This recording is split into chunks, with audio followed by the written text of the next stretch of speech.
This presentation is Bridgework, How Animals Connect People to Nature. And I'm excited to have the opportunity to continue to share about this work. I actually originally presented on it at the Community Learning Experience in August as part of Dean Don Moss's Nature Symposium. So this presentation will be about 30 minutes long, and that means hopefully that there will be lots of time for conversation afterwards, which I welcome. So to start, I want to invite you to meet Greta. Greta was my god dog. She was 80 pounds of derp, as the kids would say. And unfortunately, I say was because her humans, the ones who gave me the honor of being her guardian in the event that anything should happen to them, lost her this past spring. And she was a beautiful soul, and she really epitomized joy, despite the fact that I shared sort of a mopey picture. I just really love this picture. A fun fact about Greta is that she absolutely refused to go outside if it was raining or snowing. If there was the tiniest flake or the most minuscule misting, she would do a complete U-turn and go back into the house, even if you knew she really had to go. And I mentioned Greta first because she provides a nice segue into the topic of the presentation, in that her reaction to the weather is a simple and very common example of how animals can serve as a bridge between humans and other parts of nature. I'm guessing that some of you have had to walk a dog or feed a horse when it's freezing cold or swelteringly hot outside, when there's a torrential downpour, when there are other critters around at dusk or dawn. And if we were left to our own devices, we would stay inside. But if an animal in our care needs us to go outside for any reason, we go outside. So you get the point. In these and many other complex ways, animals connect us to nature, both by virtue of being part of the natural world themselves, and also by virtue of the fact that they can bring us more fully into natural spaces. And consequently, they can help us bring natural spaces more fully into human minds and hearts. And interacting with animals can get us outside of ourselves as humans. It can invite us to consider the world from a slightly different perspective, and that can help us step outside our human-centeredness. In turn, that different perspective, if properly curated, can lead us to more and more expansive ways of thinking about our relationship to nature. And the role of animals in fostering this process is what I invite us to explore in more depth for the next little while. So Greta's orientation, as I mentioned, is just one small example of how non-human animals, which I'll refer to from now on as animals, can serve as a bridge between humans and other facets of nature. The purpose of this presentation is to explore that, how animals can be a bridge between humans and nature as instantiations of the natural world themselves, by motivating humans to interact with additional aspects of nature, and by inspiring humans to become active stewards of nature. And this is a fruitful area of discussion because research shows both that humans are engaging with nature less as time goes on, and also that this disengagement is not good for us.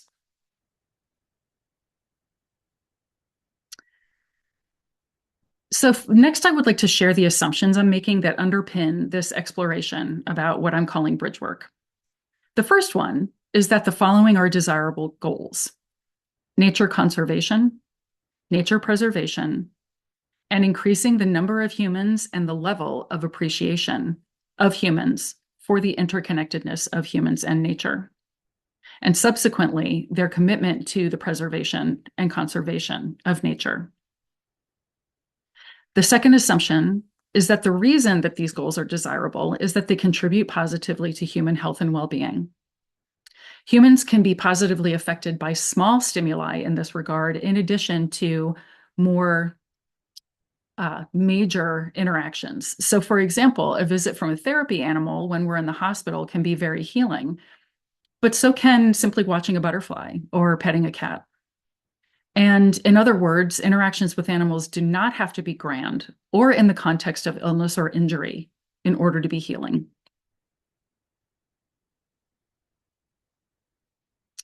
And, pardon me, I'm getting my notes. Okay. So the third assumption is that humans have a huge role to play in achieving these goals of nature conservation, nature preservation, and increased human appreciation for nature. This is not going to be controversial, I don't think, to many people, because humans have had a huge role to play in increasing the need for nature conservation and preservation in the first place.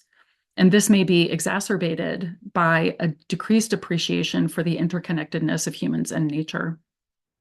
And then finally, the fourth assumption is that animals are part of nature along a continuum of more to less domesticated. And the corollary to that is that humans are animals as well, which means that humans are part of nature. And this will become relevant a little bit later. So the method for this exploration, I conducted a library search of recent refereed sources that explore the connections among humans, animals, and other aspects of nature. And I used search terms including animals connecting humans to nature, human-animal nature connection, and human and animals in nature. And interestingly, for me, at least as an undergraduate English major, the search revealed a number of works of literary criticism and creative writing. And while I plan to dig into those later, they were not included in this analysis, only refereed sources of empirical literature. So after reviewing a total of 34 articles, I used Braun and Clark's method of thematic analysis on a final sample of 31 to extract 5 salient themes. And these are the themes: the influence of animals on our conceptions of nature, how animals affect where nature happens, animal-assisted health interventions, the human-animal relationship, and animals and post-humanism. The first theme that emerged from this analysis foregrounds the influence of animals on how we conceive of nature. Yerbury and Lukey found that humans encountering animals in their natural environment, this encountering contributes to increased well-being for humans and an increased commitment to animal welfare.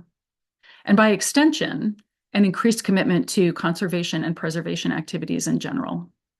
This means that if we want to enlist more people in preserving nature, animals can be a way to help us get there. Another specific example of how this plays out from Zhang et al. Suggests that in addition to the other benefits it confers, forest bathing can become a mechanism for encouraging humans' commitment to preserving and conserving nature if a role for animals is curated. And this is because so doing can reduce the emotional distance humans might feel between themselves and nature, which can enable them to more closely identify with elements of the natural world. And then finally, exposure to animals complexifies humans' experiences of nature. This brings to human awareness the many layers of natural existence and experience. And this too can increase humans' commitment to preservation and conservation, human animals. The second theme relates to the question of where nature happens. So if we put this another way, a desert or a forest is a natural place. But what about a botanic garden in a city? And what about a stretch of ocean shoreline that's flanked by houses and other buildings and is crowded with people? I happen to live in Philadelphia, and during the summertime, thousands of my fellow city dwellers and folks from the neighboring New Jersey go, as we put it, down the shore. Is that nature? While not as immersive as going to the top of a mountain or the middle of a forest, arguably, these kinds of spaces are the main or only direct connection that many people have to nature, particularly as the human population grows and natural spaces shrink. Research also suggests that the number of animals in areas heavily populated by humans is increasing, both through the personal choices we make regarding animals and through our encroachment on natural habitats. And this encroachment also contributes to the fragmentation of natural habitats, which has an effect on sustainability, a negative one. If we consider all these elements, we can converge on what Granai et al. Call nature-based solutions, which are ways to optimize both humans' experiences of nature and the sustainability of nature in the face of the continued growth and dispersion of the human population. Places like zoos, wildlife crossings, and aquariums can foreground the potential role of animals in this regard. And in this way, animals can become a mechanism for a more studied consideration of where nature happens and where it should happen. The third theme involves animal-assisted health interventions. There's already a robust research base to suggest that animal-assisted interventions, like the use of therapy dogs in counseling sessions or as visitors to hospitals, are beneficial in a variety of ways for a variety of human populations. If we go back to the assumption that animals are part of nature, animal-assisted interventions are themselves a bridge between humans and nature in that way. And we could stop right there, but there's more to explore. And that gives rise to this third theme. For example, Perry et al. Found that an animal-assisted health intervention that made use of an immersion experience in nature and focused on wild animals was successful in helping reduce PTSD symptoms among veterans. Ripley discusses the implications of forest therapy, which is the application of forest bathing to a therapeutic context. And in conjunction with the findings about forest bathing from the first theme, we might surmise that curating forest therapy experiences specifically with animals in mind could enhance the benefits. And other studies suggest that interactions with goats and goat yoga were more healing than walking in a botanic garden and were able to help study participants with a positive shift in perspective toward a more joyful one. And obviously, when it comes to animal-assisted health interventions, this is not a contest or an either-or. So findings like this are offered simply to inform the development of tailored care for each client or patient. Perhaps there is the opportunity to mix and match, so to speak, to optimize the beneficial effects of both health interventions and animal exposure. A fourth theme delves into the human-animal relationship, particularly the complexity of it. And this complexity has a historical element in that the relationship between animals and humans has changed over time due to phenomena like domestication, pollution, and human perceptions of the role of animals in life. The negative impact of humans on animals and the rest of nature have prompted many scholars to contend that we are in a distinct geological epoch known as the Anthropocene, and this does not look good. The Anthropocene epoch, according to the literature, is described in terms of the effect of humans on the natural world, including the climate, biodiversity, and natural spaces, and it will come as no surprise that this effect is mostly negative. Compounding this complexity is literature that shows that humans' reactions to animals vary as their perceptions of them as scary or friendly. So this has implications for nature preservation and conservation, because humans view animals that they perceive to be scary or bad as less favorable. And that might make their opinions about advocating for such animals differ if they are confronted with animals that they consider to be scary. Another subtheme that's associated with this theme is the significance of respecting indigenous perspectives, particularly among people who live in close proximity to non-domesticated and dangerous animals. A failure to do this may disrupt longstanding human cultural practices, and it may result in these indigenous populations feeling antagonistic toward conservation and preservation efforts for these animals, or towards efforts to mitigate human-wildlife conflict in general.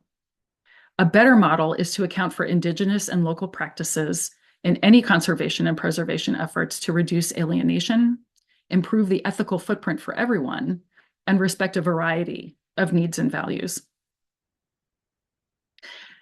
Then, in contrast to the elements of the complex relationship between humans and animals that focus on what's being done that is detrimental or what's not being done that should be, we have the concept of One Health. This is a World Health Organization model that argues in favor of a belief in the interdependence and interconnectedness of all living things, humans, animals, and flora, such that our health is interdependent and interconnected too. So this fifth bullet is decidedly more constructive. It gives us a structure not only for identifying problems, but also for shaping solutions. It recognizes the interdependence of things and sets the stage for a less antagonistic and more communal perspective on the world and humans' place in it relative to animals. The fifth theme involves the conceptualization of animals in the context of post-humanism. Historically, there's been a tendency for humans to consider ourselves separate from nature, and that reflects a dualist perspective. There are humans, and then there's everything else. In recent years, efforts like One Health have explored the notion that this is an artificial distinction, and that an interdependent model is more accurate as well as more accountable to the rights and needs of non-human living things. Humanism is a first step toward dismantling this dualism. But while post-humanism is like humanism in that it holds that all things are interconnected, post-humanism is unlike humanism in that it takes this thinking further by not centering the human experience. Instead, post-humanism conjures images of true interdependence and equity among all flora and fauna. And this underscores the potential importance of nomenclature. Dussault suggests a shift from the use of the term wilderness, which promotes a dualistic perspective, to use of the term naturalness, a term that may facilitate humans' location of ourselves more squarely in the natural world. And considering the world in this way would be a profound shift, in some ways a hearkening back to more ancient relationships among humans, animals, and nature, and would obviously have significant implications for conservation and preservation and for life in general. Let's see. Oops, went too far. A third aspect of posthumanism that emerged from the literature is a recognition of non-human agency. And this has implications for our relationships with animals as well. If we go back to Greta, her human parents did not force her to stay outside when it was raining. It would have been difficult maybe to fight against all 80 pounds of her anyway, but the point is that they didn't try. They respected her wishes instead of prioritizing their own desires to just get the walk over with. And to me, it bears mentioning that for some humans, this is probably obvious, but for others, it's probably a revelation. And so these are the 5 themes that I found. Again, just really a revisitation of them. Let's see. The influence of animals on our conceptions of nature. Animals affect where nature happens. Animal-assisted health interventions. The human-animal relationship. And animals and post-humanism. And this is the segue now into the last part of my presentation, which suggests some future research avenues that I hope, if there's interest, we can discuss after I complete my presentation. One potential future research avenue is to investigate ways to increase humans' commitment to natural literacy, to combat what Kelly et al. Describe as nature deficit disorder, using animals as a connector. In other words, how can we leverage humans' interest in animals to help increase their interest in and commitment to ecosystems in a general sense? How does encouraging humans to increase their ocean literacy, for example, by learning more about the habitat and interconnectedness of animals in the ocean with the rest of the elements of that ecosystem, affect their commitment to that literacy and subsequently to preserving and conserving the corresponding ecosystem? We could also explore the potential role of cultural competence and cultural humility in studies of wild animals and their habitats, as well as preservation and conservation efforts. What is the relationship between a commitment to cultural humility and competence for neighboring humans and the effectiveness of preservation and conservation efforts in light of human-animal conflict? This raises interesting discussion points like, can animals be said to have cultures themselves? Who decides? Are these cultures subject to the same explanations and categorizations as human cultures? And how can such an exploration help us better understand human cultures? Another avenue potentially for research is to expand the notion of animal-assisted interventions. One of the assumptions on which this presentation was created, which you may recall, is that preservation and conservation are beneficial because the natural world contributes materially to the well-being of humans. And as such, animal-assisted health interventions need not be restricted to clinical applications. Instead, what are other ways humans could conceptualize of animal-assisted health interventions that do not require specific training on the part of either the human or the animal? Would humans find their interactions, everyday interactions with animals, to be more beneficial to them if we found distinct nomenclature that foregrounded the potential healing power for humans of an interaction with an animal to use to describe even the most casual interactions with animals? Similarly, could targeted interactions with animals positively affect overall commitment to conservation and preservation? For example, what is the relationship between an individual's experience of something like taking their kids to a petting zoo and their stated commitment to protecting the natural world?